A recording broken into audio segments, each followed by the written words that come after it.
Dhanik Bharat Educational Institutions, Inter, IIT, JEE, NEET, admission opened. சினிமாவில் எப்படியாவது கஷ்டப்பட்டு வெற்றி அடையணும்னு இருந்த ஒரு சாதாரண அசிஸ்டன்ட் டைரக்டருக்கு பிறந்த ஒரு பிள்ளையா எனக்கும் வாழ்க்கையில் வறுமைனா என்னன்னு எனக்கு நல்லாவே தெரியும், பசினா என்னன்னு எனக்கு நல்லாவே தெரியும். நான் ஒன்றும் பெரிய மன்னர் பரம்பரையிலிருந்துலாம் வந்துடல. உங்களை மாதிரி தான், உங்களில் ஒருத்த மாதிரி தான், உங்க குடும்பத்தில் ஒருத்த மாதிரி தான், உங்க புள்ள மாதிரி தான், உங்க மகன் மாதிரி தான், உங்க அண்ணன் மாதிரி தான், உங்க தம்பி மாதிரி தான்.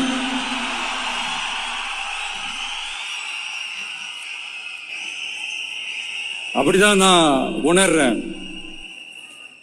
நீங்களும் என்ன அப்படி நினைச்சதுனாலதான் சினிமாவில் எனக்கு ஒரு மிகப்பெரிய ஒரு இடத்த ஒன்று கொடுத்தீங்க. அதையெல்லாம் விட்டுட்டு உங்களுக்காக நன்றி கடன் செலுத்துறதுக்காக அரசியலுக்கு வந்த உங்க விஜய, இந்த விஜய, நீ வா விஜய், நாங்களா இருக்கோம், பாத்துக்கிறோம். விஜய் தம்பி நீ வா, நாங்க இருக்கோம். விஜய் தம்பி நீ வா, நாங்க இருக்கோம். அண்ணா நீ வாடா, நாங்களா இருக்கோம். நண்பா நீ வா, நண்பா நாங்களா இருக்கோம் சொல்லி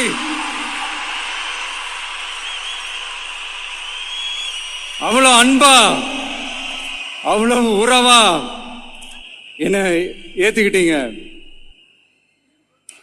இந்த நேரத்தில் இதை நான் சொல்லணும். இந்த டிராவல்ல, இந்த ப்ராசஸ்ல எனக்கு எவ்வளவோ கஷ்டங்கள், எனக்கு எவ்வளவோ இந்த அவமானப்படுத்தினதெல்லாம் ஒரு பக்கம் இருந்தாலும், எனக்காக கூட நின்ன உங்களுக்கும் அதே மாதிரி கஷ்டங்கள், அதே மாதிரி அவமானங்கள், அதையெல்லாம் நீங்க பெருசா எடுத்துக்காம, அதையெல்லாம் நீங்க பொருட்டாவே எடுத்துக்காம, என்னோட வலிகளை, என்னோட வேதனைகளை உங்களோட தான் நினைச்சு என் கூடவே நின்னு இன்னைக்கு சி ஜோசப் விஜய் எனும் நான்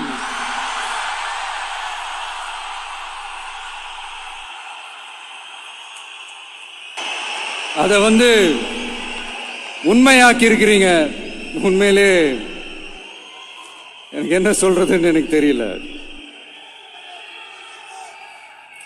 என்னுடைய உறவுகளே, என்னுடைய சொந்தங்களே, நான் ஒன்றும் தேவ தூதன்லாம் கிடையாது. நானும் ஒரு இயல்பான ஒரு வாழ்க்கை வாழ்ற ஒரு சாதாரணமான மனுஷன்தான். நான் முன்னாடியே சொன்ன மாதிரி அது செய்வேன் இது செய்வேன்னு பொய்யான வாக்குறுதிகள்லாம் கொடுத்தவங்கள நான் ஏமாத்த மாட்டேன். எது சாத்தியமோ அது மட்டும்தான் நான் செய்வேன். இம்மிடியட்டா உங்க மனசுல ஒரு கேள்வி ஒண்ணு வரலாம், அப்ப சாத்தியம் இல்லாததை செய்ய மாட்டாங்களா, செய்ய முடியாதா அப்படின்ற ஒரு கேள்வி ஒண்ணு வரலாம். இத்தனை கோடி மக்கள் என் கூட இருக்கும் போது எது வந்தாலும் பாத்துக்கலாம், என்ன வந்தாலும் பாத்துக்கலாம் அப்படின்ற அந்த கான்பிடன்ஸ் என் மனசுல இருக்கு. இன்னொரு விஷயமும் நான் இங்க சொல்லணும். இன்னைக்கு நம்ம தமிழ்நாடு கவர்மெண்ட் இருக்கிற அந்த நிலைமையை பத்தி நான் உங்ககிட்ட நான் சொல்லணும். கிட்டத்தட்ட 10 லட்சம் கோடிக்கு மேல கடன் வாங்கி வச்சுட்டு போயிருக்கிற இன்னைக்கு அந்த தமிழ்நாடு அரசு இருக்கிறப்போ, கஜானாவை சுத்தமா தொடச்சி வலிச்சு வச்சுட்டு போயிருக்கிறப்போ, தூக்க முடியாத சுமையை ஏத்தி வச்சுட்டு போயிருக்கிறப்போ,